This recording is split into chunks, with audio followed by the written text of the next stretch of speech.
Hossein Locker. আসসালামু আলাইকুম আমাদের ছোট্ট বন্ধু আর শ্রদ্ধেয় অভিভাবকেরা। গত পর্বে আমরা কোথায় ছিলাম মনে আছে?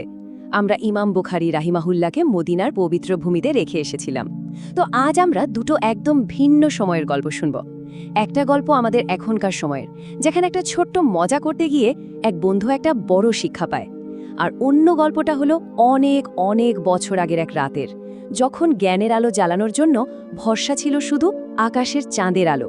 তাহলে চলো আর দেরি না করে আমরা হারিয়ে যাই সেই দুই দুনিয়া। একদিকে আমরা দেখব আল্লাহর প্রতি ভালোবাসা আর জ্ঞান অর্জনের জন্য একজন মানুষ কতখানি ত্যাগ স্বীকার করতে পারেন, আবার ঠিক তার উল্টো দিকে দেখব কিভাবে শয়তানের ধোঁকায় পড়ে একজন মানুষ আমানত বা বিশ্বাসের সাথে বিশ্বাসঘাতকতা করার কথা ভাবে। গল্পটা কিন্তু বেশ জমজমাট হতে চলেছে। তো আমাদের প্রথম গল্পটা হলো ওমার আর ইয়াসিন নামের দুই বন্ধুকে নিয়ে। একদিন ওমর ঠিক করলো সে তার বন্ধু ইয়াসিনকে নিয়ে একটু মজা করবে, ওকে বোকা বানাবে। সে কি করলো জানো? একটা দেখতে খুব নাস্তা একটু স্যান্ডউইচ বানালো, কিন্তু ভেতরে পনিরের জায়গায় চালাকি করে দিয়ে দিল এক টুকরো সাবান। নাউজুবিল্লাহ! বেচারা ইয়াসিন তো আর কিছু জানে না। সে যেই না মনের আনন্দে স্যান্ডউইচ একটা বড় কামড় বসালো, সঙ্গে সঙ্গে তার পুরো মুখ বিশ্রী তেতো স্বাদে ভরে গেল। ঠু ঠু করে ফেলে দিল সে। ওমর এটা দেখে হাসতে শুরু করলো। এই ঢাটাটা কিন্তু মোটেও মজা ছিল না। পরে ওমরের মা যখন সব শুনলেন, তিনি তাকে খুব আদর করে কাছে বসিয়ে বোঝালেন। তিনি বললেন, বাবা ওমর, তুমি কি জানো আমাদের প্রিয় রাসূলুল্লাহ সাল্লাল্লাহু আলাইহি ওয়াসাল্লাম কি বলেছেন? তিনি বলেছেন, যে ব্যক্তি মানুষকে হাসানোর জন্য মিথ্যে কথা বলে তার জন্য ধ্বংস। তার মানে হলো, মজা করার জন্য মিথ্যে বলা বা কাউকে ধোঁকা দেয়া ইসলামে একটা ভয়াবহ পাপের কাজ। মা তাকে আরও বললেন, এই যে আমরা এপ্রিল ফুল বা এই ধরনের আরও অনেক দিবসের কথা শুনি যেখানে মিথ্যা বলে মজা করা হয়, এগুলো কিন্তু আমাদের সংস্কৃতি নয়। একজন মুসলিম কখনো মিথ্যাকে ঠাট্টার মাধ্যম বানাতে পারে না। ওমর তার ভুলটা বুঝতে পারল এবং সাথে সাথে আল্লাহর কাছে তওবা করে নিল। এই যে সত্যবাদিতার শিক্ষা, এই শিক্ষাটা মাথায় রেখেই চলুন আমরা এক লাফে চলে যাই সেই পবিত্র শহর মদিনায়, যেখানে আমাদের গল্পের নায়ক তরুণ ইমাম বুখারী রাহিমাহুল্লাহ এই মাত্র এসে পৌঁছেছেন। সেটা ছিল ২১৩ হিজরি সাল। আর ইমাম বুখারীর বয়স তখন কত ছিল জানো? মাত্র ১৮ বছর। একবার ভাবা যায়, এইটুকু বয়সে তিনি আল্লাহর দ্বীনের জ্ঞান অর্জনের জন্য কত বড় একটা সফর করে ফেলেছেন। সুবহানাল্লাহ! মদিনায় এসে কিন্তু তিনি এক মুহূর্ত সময় নষ্ট করেননি। সাথে সাথেই তিনি সেই সময় ৩ জন বড় আলেমের কাছে হাদিস শেখা শুরু করে দিলেন। তারা হলেন ইমাম ইব্রাহিম ইবনে হামজা, ইমাম আব্দুল আজিজ এবং ইব্রাহিম ইবনে মুনজির রহিমাহুল্লাহ। একদিন ক্লাসের পর তার শিক্ষক শায়েখ ইব্রাহিম ইবনে মুনজির রাহিমাহুল্লাহ তাকে খুব স্নেহ করে একটা কথা বললেন, এমন একটা কথা যা ইসলামের ইতিহাসকেই বদলে দিয়েছিল।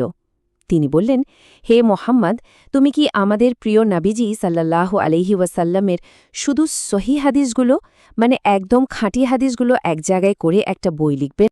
ওস্তাদের এই কথাটা যেন ইমাম বুখারীর হৃদয়ে গেঁথে গেল। তিনি ভাবলেন, হ্যাঁ ঠিকই তো, কিন্তু সহি হাদিস সংগ্রহ করার আগে তো জানতে হবে কারা ছিলেন সেই সহি মানুষগুলো, মানে কোন বর্ণনাকারীরা ছিলেন সত্যবাদী আর নির্ভরযোগ্য। আর তখনই তিনি তার জীবনের এক বিশাল কাজের সিদ্ধান্ত নিলেন। তিনি প্রথমে আত-তারিখ আল-কাবীর বা মহান ইতিহাস নামে একটা বই লিখবেন।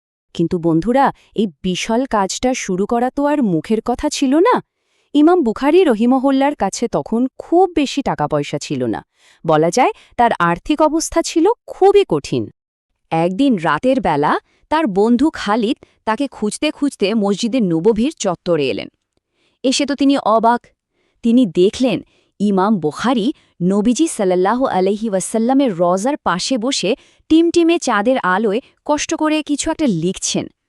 খালিদ অবাক হয়ে জিজ্ঞেস করলেন, মোহাম্মদ, তুমি প্রদীপ না জ্বালিয়ে এ অন্ধকারে লিখছ কেন? ইমাম বুখারী খুব শান্তভাবে উত্তর দিলেন, ভাই, সারাদিন তো ওস্তাদদের কাছে জ্ঞান অর্জন করি, তাই লেখার সুযোগ পাই শুধু রাতে। আর আমার কাছে তো প্রদীপ জ্বালানোর জন্য তেল কেনার মতো পয়সা নেই, তাই আল্লাহ যে এই চাঁদের আলো দিয়েছেন এটাই এখন আমার সম্বল। সুবহানাল্লাহ! একবার ভাবুন তো, আল্লাহর ওপর কি অসাধারণ ভরসা আর কাজের প্রতি কি পরিমাণ ভালোবাসা। এই নিবারণ কষ্টের মধ্যেও তিনি প্রায় 4000 হাদিস বর্ণনাকারীর জীবনে লেখার বিশাল কাজটা চালিয়ে যেতে লাগলেন। আর তিনি একটা সুন্দর কাজ করতেন। বরকতের জন্য তিনি প্রথমে সেই সব বর্ণনাকারীর নাম লিখতেন যাদের নাম ছিল মোহাম্মদ অথবা আহমদ। ওদিকে বহু দূরে বুখারা শহরে ইমাম বুখারীর মা আর বড় ভাই আহমেদ তার জন্য খুব চিন্তা করছিলেন। তারা বুঝতে পারছিলেন যে মোহাম্মদের টাকা পয়সা নিশ্চয় ফুরিয়ে গেছে আর সে খুব কষ্টে আছে। তার ভাই আহমাদ অনেক জোগাড়যন্ত্র করে 10,000 দিরহামের একটা থলে জোগাড় করলেন। তারপর তিনি খালিদ নামে এক ব্যক্তির হাতে সেই টাকাটা তুলে দিলেন। এই খালিদ একসময় ইমাম বুখারীর সাথেই পড়াশোনা করত। আহমদ বললেন, ভাই খালিদ, এই 10,000 দিরহাম আমার ভাই মোহাম্মদের জন্য আমানত, তুমি দয়া করে এটা তার কাছে পৌঁছে দিও। 10,000 দিরহাম, এটা কিন্তু অনেক টাকা। এতগুলো টাকা হাতে পেয়ে খালিদের মনটা কেমন যেন বদলে যেতে শুরু করল। আর ঠিক তখনই শয়তান তার মনে ওয়াসওয়াসা বা কুমন্ত্রণা দিতে লাগল। সে মনে মনে ভাবতে শুরু করল, আরে এই টাকাটা তো এখন আমার নিজেরই খুব দরকার, এটা দিয়ে তো আমি দারুণ একটা ব্যবসা শুরু করতে পারি। মোহাম্মদকে কেই বা দেখতে যাচ্ছে। একবার ভাবুন তো দৃশ্যটা, একদিকে ইমাম বুখারী মদিনায় চাঁদের আলোয় বসে দিনের জন্য এত ত্যাগ স্বীকার করছেন, এত কষ্ট করছেন, আর অন্যদিকে তারই এক পরিচিত মানুষ তার জন্য পাঠানো আমানতের টাকা আত্মসাৎ করার, খেয়ানাত করার চিন্তা করছে। তাহলে এখন কি হবে? খালিদ কি শেষ পর্যন্ত শয়তানের ধোকায় পড়ে যাবে? সে কি আমানতের খেয়ানত করবে? টাকাটা কি ইমাম বুখারী রহিমাহুল্লার হাতে পৌঁছাবে? আর যদি না পৌঁছায়, তাহলে আমাদের প্রিয় ইমাম মদিনায় এই কঠিন পরিস্থিতিতে কিভাবে টিকে থাকবেন? এই সব প্রশ্নের উত্তর জানতে হলে কিন্তু আমাদের অপেক্ষা করতে হবে পরের পর্বের জন্য। Like, comment, subscribe. আপডেট পেতে বেল আইকন অন করুন।